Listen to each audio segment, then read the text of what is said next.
Hey folks, it's Tom, your frugal prepper. I got the big old Chrysler Specifica in the garage. It barely fits in here, but this is mostly a top-end job. So I think I'll do a video on this one. I just got the approval to fix it. It's quite labor intensive. I mean, it's not the worst labor intensive job, but it is a pain in the butt. But these, I'll see if I can just get it to shine down in there. But beside this oil filter down in there, there's a big puddle of oil, right? And you'll be like noticing an oil leak, and that's their complaint. This thing's leaking oil like crazy. We got an oil change and now it leaks like crazy.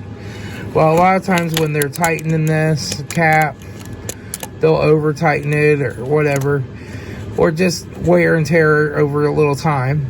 And it's not much time on these usually. It's usually less than 100,000 miles they'll fail. And then this will crack or break the seal and it'll leak oil. And that oil will run under the intake, across the engine, run down here, and it will drip down here, and you'll see it. I can't really light them up, but these...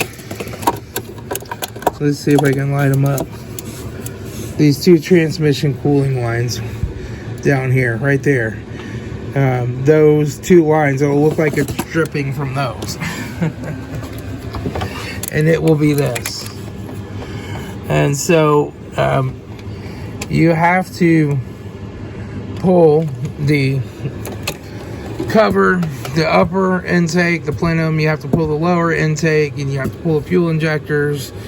You have to pull all that stuff out. Then you can get this piece, and this is one solid piece that comes out and that gets replaced.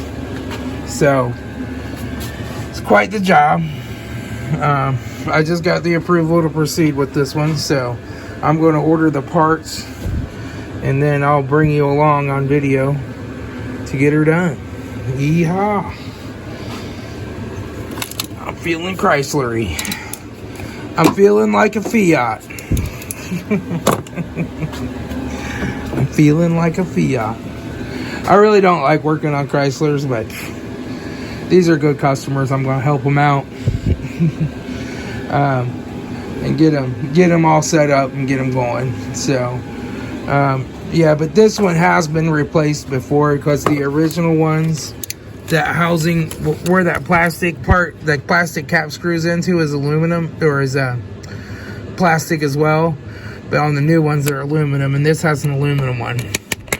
But I've seen the aluminum ones crack on these plenty of times, start leaking oil too. So doesn't matter if you go with the plastic or the aluminum, really. And a lot of times the plastic ones crack, but the aluminum ones, that little gasket goes bad at the bottom. You can't replace the gasket. You have to replace the whole unit. So